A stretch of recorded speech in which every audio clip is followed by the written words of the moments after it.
بسم اللہ الرحمن الرحیم۔ بسم اللہ الرحمن الرحیم۔ معزز طلبہ کرام، اللہ تعالیٰ سے امید ہے کہ آپ سب خیر و عافیت سے ہوں گے۔ سبق نمبر 160 ہے اور باب القران میں ہم دوسرا حصہ پڑھ رہے ہیں، حج قران کا بیان، اور اس حصہ دوم کے اندر انشاءاللہ ہم حج قران کی بحث کو مکمل کریں گے۔ قال وَإِذَا رَمَى الْجَمْرَةَ يَوْمَ النَّحْرِ ذَبَحَ شَاةً أَوْ بَقَرَةً أَوْ بَدَنَةً أَوْ سُبْعَ بَدَنَةٍ۔ فرماتے ہیں کہ جب یوم نحر 10 ذوالحجہ کو جمرہ عقبہ کی رمی کر دے گا، جس طریقے سے دوسرا حج افراد کرنے والا قربانی کرتا ہے، تو یہ قارن بھی قربانی کرے گا۔ قربانی میں بکری ذبح کرے یا گائے یا بھینس یا بیل ذبح کرے، وہ بدنتاً یہاں پر اونٹ اس سے مراد ہوگا، چونکہ بقرہ کے قابل میں اس کو لایا ہے۔ اونٹ یا اونٹنی ذبح کرے، یا اونٹ یا اونٹنی کا 7واں حصہ اس میں شریک ہو جائے۔ فہذا، یہ لام یہاں پہ نہیں ہے، فہذا دم القران، یہ دم القران ہے، ویسے دم قران کہا جاتا ہے، انہ فی معنی المتعہ، کیونکہ قران بھی یہ بھی حج تمتع ہی کے معنی میں ہے کہ فمن تمتع بالعمرۃ الی الحج، کہ حج اور عمرے کو ایک ہی سفر میں حاصل کیا جا رہا ہے، تو کہ ملایا جا رہا ہے، تو اس میں حج تمتع کے بارے میں قرآن میں آیا ہوا ہے کہ فمستیسر من الحدی، تو ہدی جو ہے وہ وہاں پہ کرنی ہے اور واجب ہے شکر کے طور پر۔ تو قرآن کے اندر بھی قربانی اور یہ جو جانور ذبح کرنا ہے شکر کے طور پر ہے۔ الحدی منصوص علیہ فیہا، اور جو ہدی ہے وہ حج تمتع کے اندر صراحت کے ساتھ ہے قرآن مجید میں، اس لیے قرآن بھی اسی کے معنی میں ہے، تو اس کے اندر بھی واجب ہوگی۔ والہدی، ہدی کس جانور میں سے ہو سکتی ہے؟ من الابل، البقر، الغنم، اونٹ، گائے بھینس اور بیل بکری میں سے کوئی بھی ایک جانور ہو سکتا ہے۔ علامہ نذکرہ فی بابی، انشاءاللہ آگے انشاءاللہ باب الہدی آ رہا ہے۔ اراد بالبدنۃ ہا ہنا البعیر، یہاں پر بدنہ سے مراد اونٹ ہی ہوگا۔ وان کان اسم البدنۃ یقع علیہ وعلی البقرۃ علی ما ذکرنا، جیسے کہ ہم نے مقبل متفرقات کی فصل میں ذکر کر دیا ہے کہ بدنہ سے مراد یعنی بڑا جانور، اس میں گائے بھینس سب آ جاتے ہیں، لیکن یہاں پر چونکہ بقرہ کے مقابلے میں لایا تو اس لیے یہاں پہ صرف اس سے اونٹ مراد ہوگا۔ وکما یجوز سبع البعیر یجوز سبع البقرۃ، اگر اس طریقے سے اونٹ یا اونٹنی کا 7واں حصہ یہ بھی دم قران میں چل جائے گا، اسی طریقے سے گائے یا بھینس یا بیل کا بھی 7واں حصہ چل جائے گا۔ فَإِذَا لَمْ يَكُنْ لَهُ مَا يَذْبَحُ، اگر اس کے پاس کوئی ذبح کرنے کے لیے کچھ گنجائش نہیں ہے، یا ذبح کرنے کے لیے جانور نہیں ہے اور اس کے پاس استطاعت بھی نہیں ہے، تو اس کے لیے قرآن مجید میں چونکہ حج تمتع کا ذکر تو ہے کہ فَمَن لَمْ يَجِدْ فَصِيَامُ ثَلَاثَةِ أَيَّامٍ فِي الْحَجِّ وَسَبْعَةٍ إِذَا رَجَعْتُمْ، کہ 3 دن حج کے ایام کے اندر رکھے روزے، اور 10 دن پورے کرنے ہیں، تو بقیہ 7 دن جو ہے وہ جب حج سے فارغ ہو جائے تو اس کے بعد وطن واپس آ کر یا وہیں پہ رکھ لے۔ تو یہ ہے جی اس دم قران یا دم تمتع کی کا جو دم ہے اس کی استعداد نہ رکھنے والے کے لیے حکم۔ صام 3 ایام فی الحج، 3 دن حج کے ایام میں روزے رکھے، اور ان دنوں 3 دنوں کا آخری دن کون سا ہونا چاہیے؟ فرماتے ہیں آخرها یوم عرفہ، آخری دن یوم عرفہ ہونا چاہیے، یعنی 7، 8 اور 9 الحجہ کو یہ روزے رکھے، یہ بہتر وقت ہے اس کا۔ وسبعۃ ایام اذا رجع الی اہلہ، اور 7 دن جو ہے وہ اس وقت رکھے جب وہ اپنے حال والوں کے پاس لوٹ کر آ جائے۔ لقولہ تعالی، اللہ تعالیٰ فرماتے ہیں فمن لم یجد فصیام 3 ایام فی الحج وسبعۃ اذا رجعتم تلک عشرۃ کاملہ، 10 روزے رکھنے اگر کسی کے پاس تمتع یا قران کی ہدی نہیں ہے یا اس کی گنجائش نہیں۔ فالنص وان ورد فی التمتع، نص اگرچہ حج تمتع کے بارے میں وارد ہوئی ہے، فالقران مثلہ، قران بھی تو اسی کی طرح ہے، کیونکہ اس میں بھی ایک ہی سفر کے اندر حج اور عمرہ کیا جاتا ہے۔ لانہ مرتفق باداء النسکین، کیونکہ اس کے اندر بھی قارن جو ہوتا ہے وہ سہولت حاصل کرتا ہے، فائدہ حاصل کرتا ہے دونوں نسک یعنی حج اور عمرہ کو ادا کرنے کا۔ والمراد بالحج واللہ اعلم، یہاں پر جو فرمایا نا کہ فی الحج، حج کے اندر 3 دن روزے رکھے. تو حج تو ایک فعل ہے نا جی، افعال ہیں، مختلف افعال کا مجموعہ ہے، تو اس کے اندر کوئی دوسرا فعل تو نہیں کیا جا سکتا. مراد اس سے وقت ہوگا، یعنی فی وقت الحج، لأن نفس لا يصلح ظرفا، کیونکہ نفس حج وہ تو افعال ہیں، وہ ظرف کسی دوسرے فعل کے لیے بننے کی صلاحیت نہیں رکھتا. الا ان الافضل ان يصوم قبل یوم الترویۃ بیوم، الا یہ کہ افضل یہ ہے کہ ایک دن روزہ 8 ذی الحجہ یعنی تو یوم ترویہ سے ایک دن پہلے رکھے، یوم الترویۃ و یوم عرفہ، یہ ایک دن 8 ذی الحجہ کا ہو جائے گا، پھر اور ایک دن تیسرا دن جو ہے وہ 9 ذی الحجہ کا ہو جائے گا یوم عرفہ کا. لأن الصوم بدل عن الہدی، کیونکہ روزہ جو ہے وہ ہدی کا بدل ہے، اور یعنی قربانی کا بدل ہے. تو فیستحب تاخیرہ، تو اس کو مؤخر کرنا مستحب ہے، الی آخری وقت ہی، اس کے یعنی ہدی کے آخری وقت تک. یعنی 10 ذی الحجہ کو یوم نحر کو تو اس نے باقاعدہ قربانی کرنی ہے، تو لہٰذا اس وقت تک انتظار کرتا رہے کہ ہو سکتا ہے کہ ہدی کے اوپر قدرت ہو جائے، تو پھر اس کے بعد وہ قربانی کرے. رجاء ان یقدر علی الاصل، اس امید کے ساتھ کہ وہ اصل پر قادر ہو جائے، یعنی قربانی پر قادر ہو جائے، تو اس لیے مؤخر کرے، روزوں کو پہلے نہ رکھے. تو بہتر یہ کہ 7، 8 اور 9 کو رکھے روزے، اس کے بعد 10 کو پھر چونکہ قربانی کرنی ہے، اس کے بعد استطاعت نہیں ہے تو 3 روزے ادھر ہو گئے، 3 پھر بعد میں 7 جو ہے بعد میں رکھے گا. لأن الصوم ان صامها بمکہ بعد فراغه من الحج، اگر بقیہ جو 7 روزے ہیں وہ اس نے مکہ کے اندر ہی رکھے حج سے فارغ ہونے کے بعد، لہٰذا یہ بھی درست ہے. مطلب یہ ہے اس کا کہ بعد مضی ایام تشریق، یعنی 13 ذی الحجہ تک ایام تشریق ان کے گزر جانے کے بعد اس نے اگر وہیں مکہ کے اندر بھی رکھ لیے 7 روزے پھر بھی ٹھیک ہے. لأن الصوم فیہ منہی عنہ، کیونکہ ایام تشریق کے اندر روزے جو ہے وہ تو منع ہیں. قال شافعی رحمہ اللہ لا یجوز، امام شافعی فرماتے ہیں کہ نہیں، مکہ کے اندر رکھ ہی نہیں سکتے، چک ایام تشریق کے بعد کیوں نہ ہو. لأنہ معلق بالرجوع، کیونکہ قرآن مجید میں ہے نا کہ اذا رجعتم، یہ روزے معلق ہیں رجوع کے ساتھ، یعنی 7 روزے تب رکھنے جب آپ اپنے گھر والوں کی طرف لوٹ کر آ جاؤ گے. امام شافعی رحمہ اللہ کے اس ایک صورت کے کہ وہ فرماتے ہیں کہ اس صورت کے اندر وہ وہاں پہ رکھ سکتا ہے، ینوی المقام، وہاں پر مکہ کے اندر وہ 15 دن سے زیادہ اقامت کی نیت کر لے، ٹھہرنے کی نیت کر لے. فحینئذ یجزیہ، اس وقت اگر وہ 7 روزے وہاں پہ رکھ لیتا ہے تو اس کے لیے کافی ہو جائے گا. لتعذر الرجوع، کیونکہ اب واپس آنا متعذر ہے، کیونکہ ابھی وہ 15 دن یا اس سے زیادہ کی نیت کر چکا ہے، تو وہاں پہ اب رجوع ممکن نہیں ہے، یعنی چند دنوں تک، لہذا اب وہاں پہ رکھ سکتا ہے.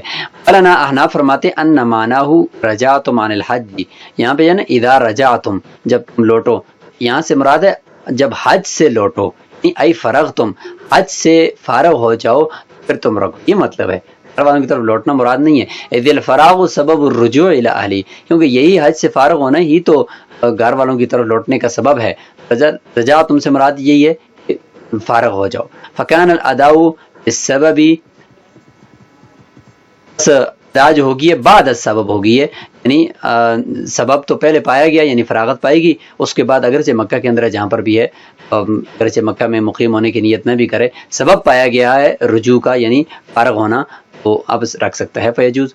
فإن فاتہ الصوم حتی اتی یوم النحر، اگر 3 روزے جو تھے وہ نہیں رکھے یہاں تک کہ اوپر سے یوم نحر آ گیا، تو لم یجزہ الا الدم، اس صورت کے اندر 3 روزے تو چونکہ ادھر ہی رکھنے تھے نا ایام حج کے دوران، وہ تو رکھے نہیں ہیں، اور اب اس کے لیے کوئی بھی چیز کافی نہیں ہے، کوئی روزہ رکھنا کافی نہیں ہے سوائے دم کے. اب اس نے دم دینا ہوگا، یعنی وہاں پہ ایک جانور یا اس کا حصہ قربانی کرنی ضروری ہوگی. وقال شافعی رحمہ اللہ یصوم بعد هذه الایام، امام شافعی فرماتے ہیں کہ ان دنوں کے بعد، یعنی جو حج کے دن ہیں ان دنوں کے بعد وہ 3 روزے بھی رکھ سکتا ہے. لأنه صوم موقت،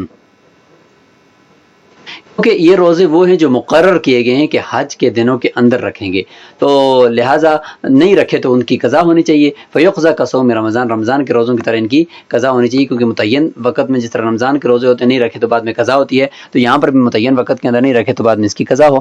امام مالک رحمہ اللہ فرماتے ہیں کہ یصوم فیہا، ایام تشریق کے اندر ہی رکھے، بھی جو 10، 11، 12 ان دنوں کے اندر رکھے وہ 3 روزے، کیونکہ اللہ تعالیٰ نے فرمایا فمن لم یجد فصیام 3 ایام فی الحج هذا وقت، یہ بھی تو حج ہی کے دن ہے نا، اگرچہ ایام تشریق ہے لیکن حج ہی کے دن ہے.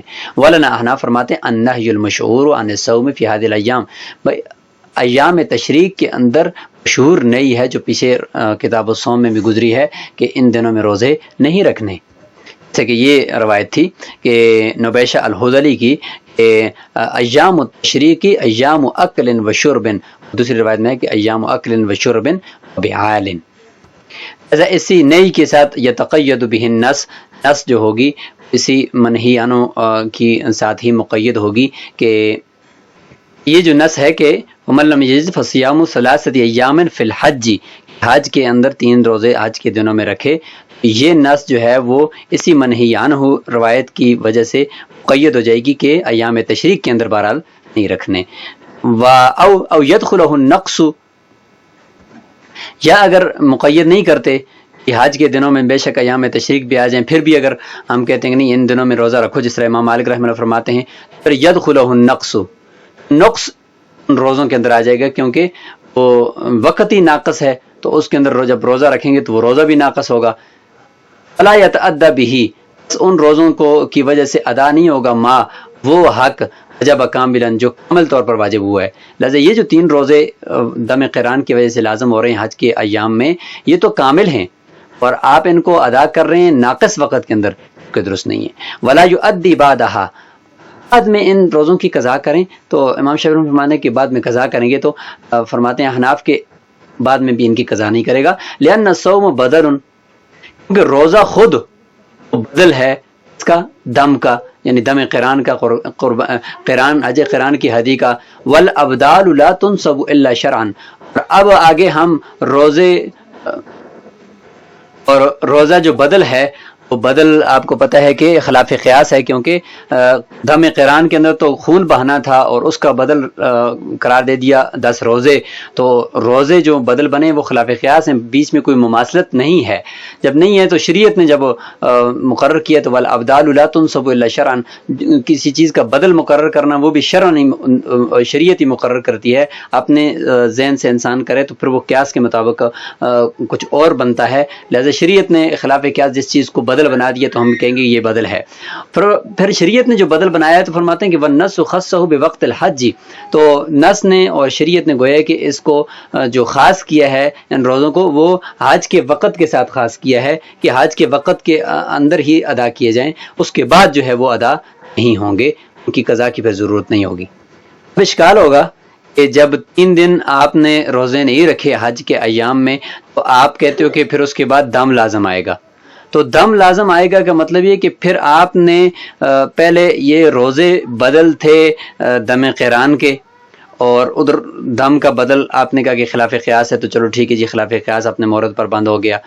اب جب روزے ایام کے حج کے ایام میں نہیں رکھے تو آپ نے کہا کہ اب ان روزوں کی جگہ پہ دم لازم آئے گا، آپ نے دم لازم قرار دے دیا. جیسے کہ احناف کے نزدیک یہاں پہ دیکھیں اب دم ہی ہوگا اور کوئی بھی نہیں ہوگا، لم یجزی الا الدم. تو اس کا کیا جواب ہے؟ تو آپ نے تو بدل کا بدل بنا دیا. روزے خود بدل تھے دم قران کے، اب روزوں کا بدل آپ نے بنا دیا ایک اور دم، تو یہ تو ٹھیک نہیں ہے. فرماتے ہیں وجواز الدم علی الاصل، دم کو جو ہم نے جائز قرار دیا وہ اس کے اصل کے مطابق قرار دیا ہے، اصل پر اس کا دار مدار رکھے. اور وہ اصل کیا ہے؟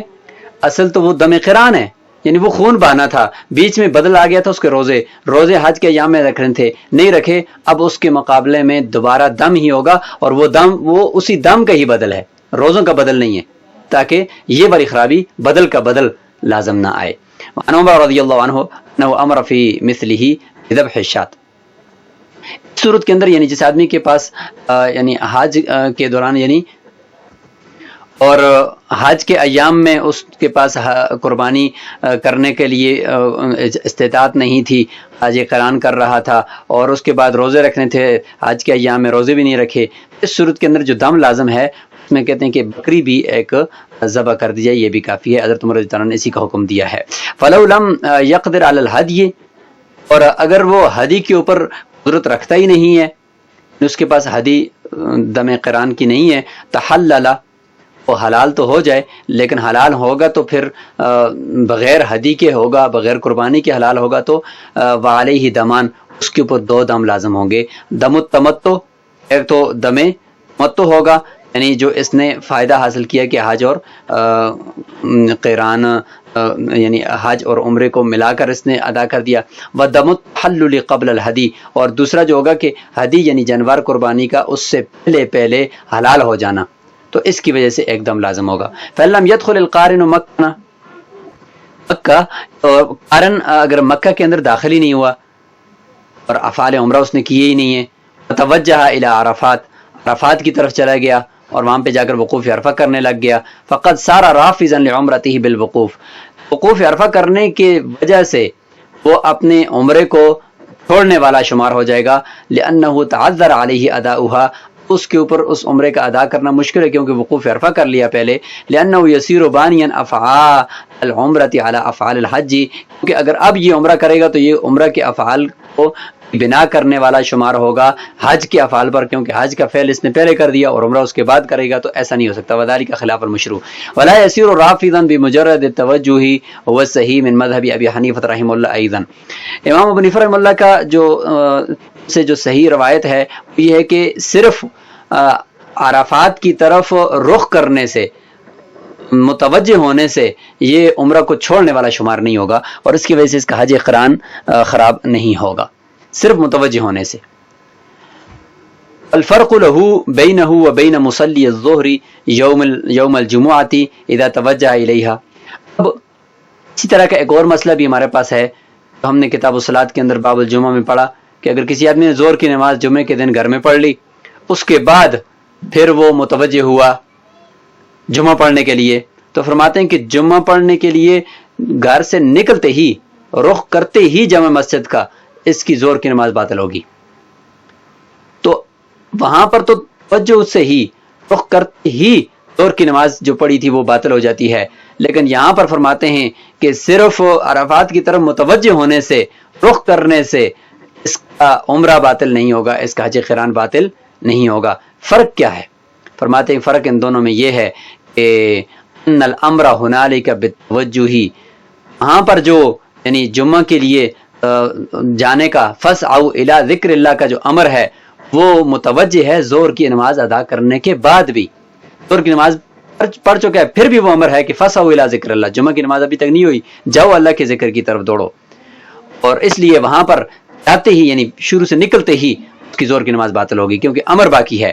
والتوجہ فی القران والتمتع، اور قران اور تمتع کے اندر عرفات کی طرف رخ کرنا یہ تو منہیانو ہے ہی منع ہے.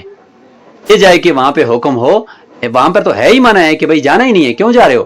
قبل اداء العمرہ، عمرہ کو ادا کرنے سے پہلے. فافترقا، لہذا اس لیے یہاں پر صرف توجہ کرنے سے، آگے امر تو ہے نہیں ہے، صرف اس طرف رخ کرنے سے ابھی تک گیا نہیں ہے، عرفات کے اندر پہنچا نہیں ہے، تو اس کی وجہ سے عمرہ باطل نہیں ہوگا. فافترقا، تو ان دونوں میں فرق ہو گیا.